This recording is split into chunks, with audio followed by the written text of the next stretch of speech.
So during the Mana Data Center stress test, we saw that Yoshi was live, and they were talking about things in Japanese, but it was not live translated. So this should be a good chance to learn some stuff about live letters 66, 67, maybe some media tour. Let's see what Mr. Happy has.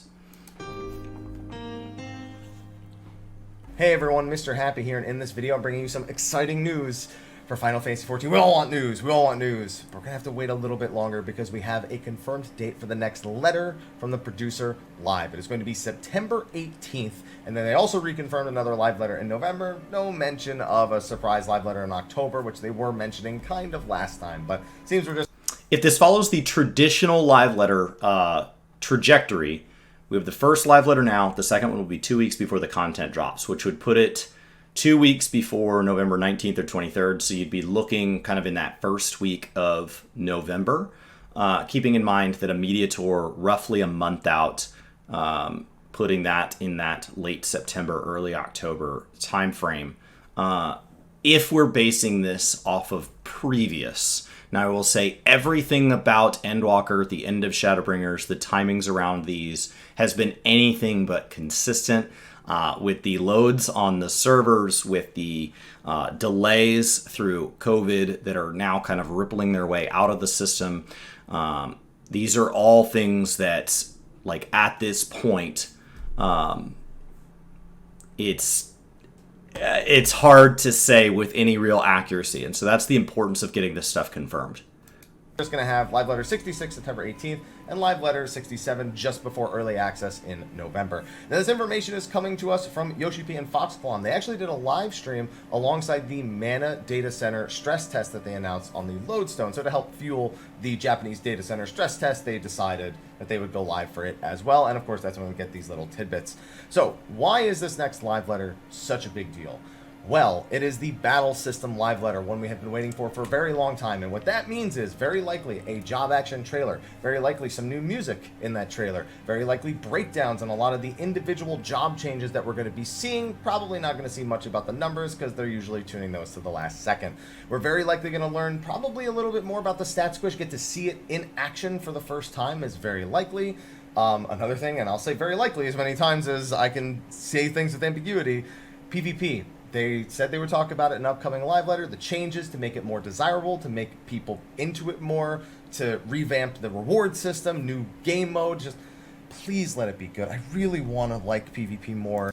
They really want to make PvP a more engaged with system, with the new influx of players, with the new season, without anything like Ultimate going on right now. We're all excited to play the game, and we have less and less things that we like need to be doing in game. PvP frontline lobbies in the middle of the day on a weekday, so traditionally relatively dead time on Aether.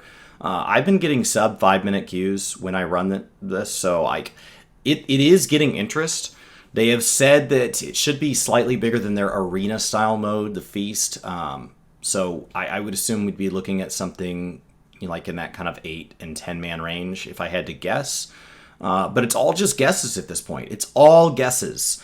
And if it's received well, will it replace Feast? We've kind of seen that thrown out as a possible idea. Is this the next iteration? Because one of the issues we have is if you don't have a bit large enough PvP community, it's very frustrating to fragment it across multiple game modes. So do you delete one of the other game modes to help kind of, lean people into the one that you think is working? We also at this point wonder questions about Island Sanctuary. We wonder more questions about the housing lottery and how that's going to work, and when Ishgard will be rolled out. I think a lot of these things that people do wonder about are changes that will not really drop into the game until that 6.1, 6.2. So when you start to talk about getting into the Alliance Raid series, getting into Ishgard housing, I would temper expectations that anything that's going to be in 6.1 would be mentioned here, but there are things that will be launched in 6.0 that we really don't know much about. Confirming the Savage timeline will matter for the World First race and all of that, and will just tell us, is everything going to be on a pretty typical timeline, or are there going to be things that are normally there at launch that will end up being in that kind of 2 week later patch, or like what is the plan for 6.0, 6.05 as we get into a time of year where I think many of us, if there's content that's dropping that we would want to be doing on day one, there is a question of like, how does that work? How do I let my family know as we get into a time of year that for many parts of the world has one or more holidays across it? In this game, I really do, but I'll have to hold out till that. And because of all the information that's going to be in it, two things. One, it's going to be 4 hours long, so we're going to have to strap in for this one. It's going to be a long read. 4 hours usually means live translated, but it doesn't have to. But like when they get really long like that, that's usually because they're taking time to say things in English. Recap is going to be a lot of information to dissect. And two, it's going to be in both Japanese and English, so you won't have to worry about unofficial translations with this and maybe waiting for some official word on things. Now, we're going to be getting an official translation from Aimee herself, who, whenever you see them on stage, most of the time she's the one accompanying them and doing translations, if it's not Koji Fox himself. Now, that's not all the information that we got. I'm going to go over some of the other little details we got. For one, they made mention of Cape Westwind maybe not surviving in its current form going into the next expansion. Now, this is in line with some things that Yoshi P has said in the past. For one, he said that a lot of the old A Realm Reborn trials, things like Cape Westwind, Praetorium, Castrum, that maybe we would see a trust version of those. Maybe they would do like a solo instance version of some of those, which... to some people, it's good news, some people bad. Some people like doing the MSQ roulette. Some people, of course, like seeing Ratatan in the trial roulette. He's an absolute freebie and a bit of a joke. But he said that Ratatan... These are not good new player experiences. These are not good new player experiences. So to anybody that would be sad to see Cape Westwind as an option that can show up in your roulette, or Praetorium or Castrum deleting the MSQ roulette, keep in mind that this would be a substantially better experience for new players who are waiting in a group for you to be entertained.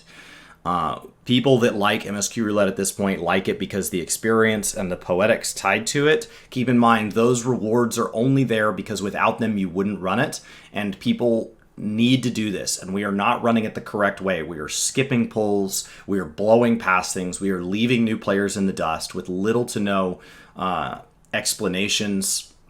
We're, cheesing boss mechanics by tanking bosses in lightning, etc. These are not experiences that should be had by a brand new player trying to get through the first 50 levels of content. They're not good representations of the 14 content. They're not good representations of the 14 community. And so, I don't mean that they're toxically negative, but they're jarring and they're weird. And you see players that do want to come into the game and choose whether or not they skip a set of cutscenes, and that's not an option in Castrum and Praetorium. And they're 35 minutes and they're 50 minutes, and they're basically back to back. So it's really, really hard. So deleting it from the roulettes does not mean deleting it altogether. A lot of things in this game, they could just keep it as things we could still go queue for, minimum item level. So if people want to troll streamers or see a friend react to it, you could still do that the same way you do Hildebrand, depending on how they keep it in the game. But creating a solo scenario as the first experience with this content, I think would be substantially better for the new player experience getting into this game. I say Captain Ratatan, it's not worthy. This fight's not worthy of him. It just makes a mockery of him. He should be better. So it's going to be changing in some way, and that very likely means some other changes to A Realm Reborn to ease the curve of getting through that 1 to 50 range, if not the very end there with those 3 instances that I just mentioned. Now, on top of that, another bit of very exciting news. The media tour, which we were told would also be mid-September, will be starting the day after the live letter. Now, the media tour is normally when several members of the media, both broadcasters, content creators, as well as traditional media, get their hands on actual gameplay. They can try out the different jobs, usually play a dungeon, something that I and many other content creators have participated in the past. Now, I'm never going to take for granted that I'll be invited. I'm not going to tell you that I'm going to have footage for it, gameplay for it. I don't know. And I won't know until it's actually posted the day that it's posted. So please don't ask about it, because you won't be getting any information, if I even have any information to share in the first place. But that's going to be starting the day after. It's going to be digital, which should be interesting to see how that actually pans out. I'm curious to hear what the experiences are going to be like for that one. But that's going to mean a ton more information about all the jobs, including... And it being digital brings up all sorts of questions. Will it be streamable? Will the content all be locked behind an embargo? Will the embargo be shared across all content creators and media outlets? Will the list of people that are invited be as large as the live letter's been in the past? Will it be smaller because it's just one shared media tour? Will it be larger because it's digital? It brings up all sorts of like logistical questions about how they handle this. And what will they have access to? At the media tour last time, we had access to a couple of zones that had been stripped of NPCs. We had the chance to log in with characters that had basically like a full stack of 999 Fantasias so that we could Fantasia as many times as we wanted into Roth and Vieira, or whatever you wanted. You were given the collector's edition mount, so all mounted, all the time you were running around was the collector's edition mount, which is our first time to kind of see it really in action. We got to do a couple of open world monsters and stuff and fight them, so we started to get a feel for what we might be fighting. And we got to run Don Meg as a dungeon. I think that's getting close to all of it. Like, that was a lot of it. So you're seeing there was no target dummy. And so because there was no target dummy, the target dummies even in Crystarium were missing. So I think we were attacking monsters to try to get a feel for how rotations felt with the new things like that. So it just starts to bring up all sorts of questions. So if it's starting on the 19th or if it ends up starting closer to the 1st, like, it doesn't really matter.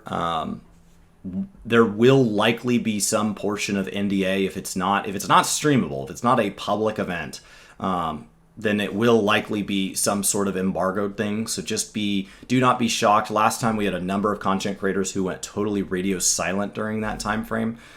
So, depending on who's invited, you may see a handful of people kind of go quiet because that's a way of making sure they don't accidentally slip up. And then they also spend that time making videos because there was an incredible number of videos that came out. It also begs the question of, do we still get a lot of interviews surrounding this? With the in-person people that were there throughout the event were given time slots to get up from their chance to play the game and go interview Yoshi P in pairs. And we were paired with Reddit and got a chance to sit down and have a 30-minute interview live with Yoshi P. And as a result of that, since they did multiple days, they did 2 days of media tours in the US and I think 1 day in Europe, you ended up with something like 30 or 40 interviews coming out. And so you had just this incredibly diverse, incredibly thorough set of questions across a mix of everybody from like IGN and Kotaku, who may not spend a ton of time playing this game because they have jobs to cover all sorts of games, all the way to somebody like Mr. Happy asking very detailed questions. And we got all of this information. And so that was a huge gift to the community to go out and, see that at least some portion of who was there represents the portion of the game that you're interested in, and get some clarification on anything that you're looking forward to or hope changes or you hope doesn't change. That's relevant to you. And so it does beg the question, will there still be available time for that, those interviews? If there's not, there's not. So it's not necessarily a bad thing. It's just kind of one of those things that starts to come up as a question on what does this format look like, because we've never seen this format before. Including Reaper, including Sage. And I'm excited. We've been waiting for so long. Feels like Endwalker is so close, and I cannot wait. So, mark that in your calendars. We'll be doing live coverage of that on Twitch. That'll also be posted to YouTube in the form of a summary afterwards. And if I have anything Media Tour related to share, if I'm invited, if I participate, please be on the lookout for that, an official date that you'll probably see like a billion videos posted by people on that same day. So the way it worked last time is basically we had the live letter and then we had we had the media tour and then we had this live letter. So this coming first, the live letter did reveal the job action trailer. And so that was really exciting. And then that was immediately followed up by people being overwhelmed by all these videos. I think Brian and I had like 17 or 19 or something go live day one. And honestly, I feel that relevant to people we were on the tour with who had been on it before, we learned a lot about how to cover events like that should we ever be invited to an early access style event for any game in the future. We learned a lot at that event that I think we'd be a lot better at covering an event like that in the future, because I think 17 or 19 videos was light compared to what a lot of these creators did. So depending on how many and who's invited, expect an enormous amount of coverage to come out surrounding that media tour, and a 4-hour live letter should give a chance for them to maybe reveal, pick 1 or 2 classes and highlight them. Maybe they'll go over Sage and Reaper. Expect a job action trailer. Maybe you'll see some of the bigger job changes gone over. I don't know that 4 hours is long enough for them to do a blow-by-blow of every single class in the game, because the reason it's 4 hours is that it's live translated, so you've got to cut that time way, way down in the amount of actual information we're getting. Brian and I, of course, will be watching that event and will be summarizing it. With that, thank you for watching. Now we wait patiently, and I'll see you in the next video. Until then, take care.